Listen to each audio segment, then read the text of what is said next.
Hello, I am Lizzie and this is my first video ever. I know a lot of people are trying out the YouTube thing because we're all stuck inside, and I would love to tell you that I'm here to dominate the whole field, but unfortunately my crippling perfectionism regrets to inform you that you should lower your expectations now.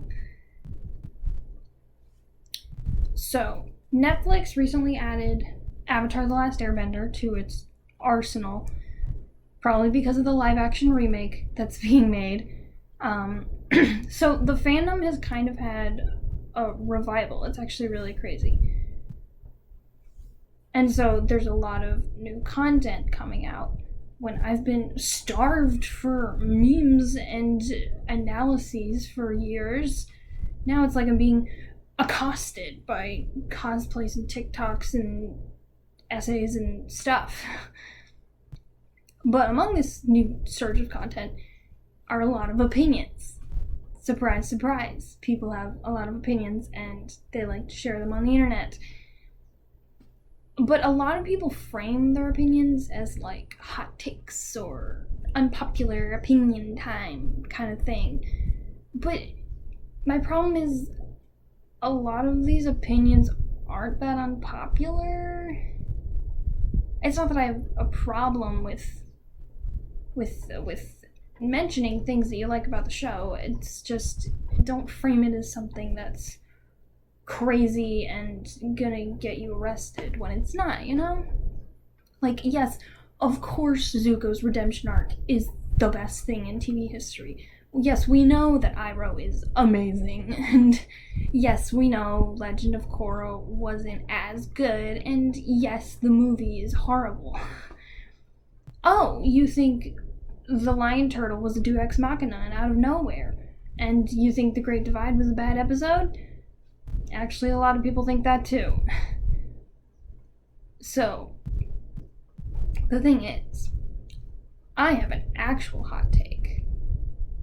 What is this absolutely unpopular opinion of mine that I've been sitting on and nursing for like 7 years, for which I'm afraid of being judged? I'm actually not afraid, per se. I actually really like the fact that the fandom agrees on a lot of stuff. It makes us a lot more unified than, some fandoms. Not gonna name any names. Because, honestly, I don't have a problem with the lion turtle. It was kind of out of nowhere, but it's thematically consistent with the conflict of Aang trying to fill his role as the Avatar, but also preserving his sense of self and his people. And I don't really care that Aang lied to the two tribes in the Great Divide. It was pretty well established that they were being irrational and wouldn't stop bickering long enough to, stay alive unless their feud was settled, however arbitrary the feud was. So, I don't really like the conclusion of the Northern Air Temple.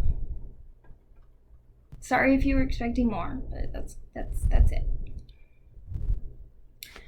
For those who don't know, I don't know why you're watching this, but if you don't, the Northern Air Temple is Book 1, Episode 3 of the Avatar: Last Airbender. And it follows the gang, with 2 A's, obviously, on their way to the North Pole, and they're stopping at the temple that, I don't think it was the one he grew up in. I think it was another temple. But they were stopping at an air temple. And they find a group of Earth Kingdom refugees who are living there. Among these are a scientist and his son, Teo. The most anyone ever says about this episode is the fact that it features Teo, who's wheelchair-bound, but he's able to fly on a glider that his father fashioned. And don't get me wrong, I agree, that's really cool that we have that representation.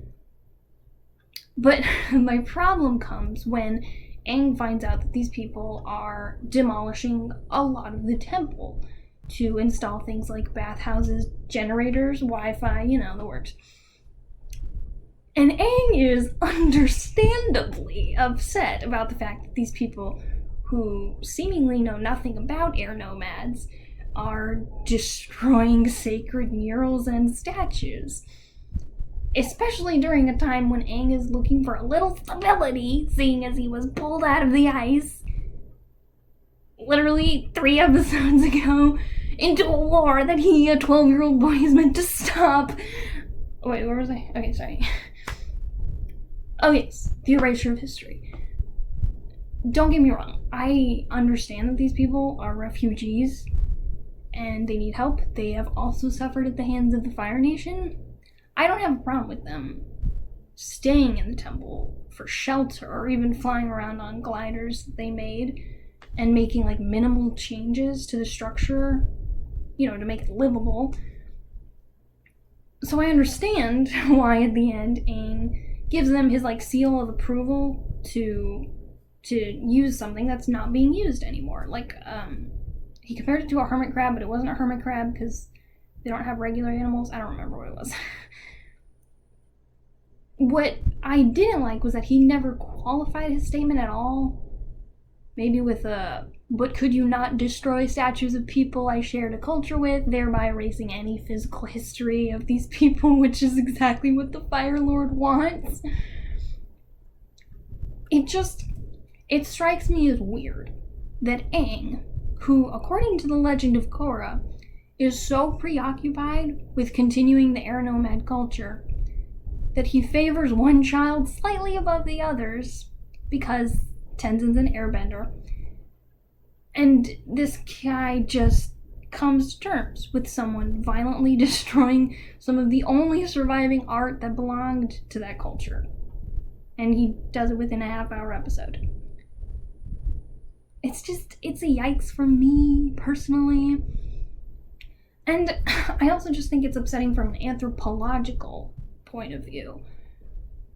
Like, it'd be one thing if these were still a living race.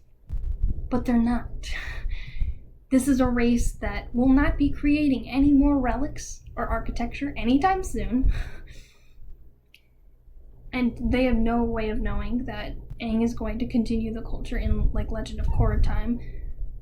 So these relics should be preserved at least as much as possible.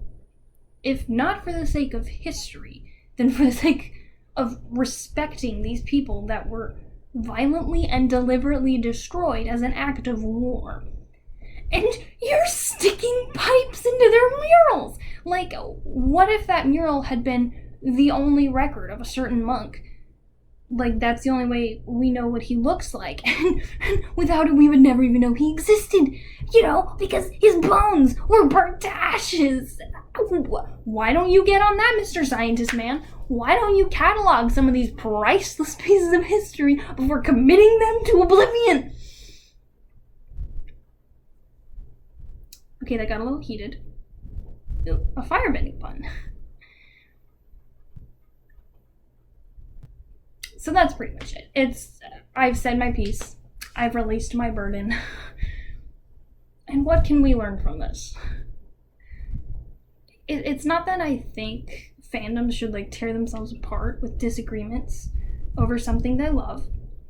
I mean, we still have the Zutara versus Zutang divide to deal with. Like I said before, I love the fact that this fandom agrees on a lot of stuff.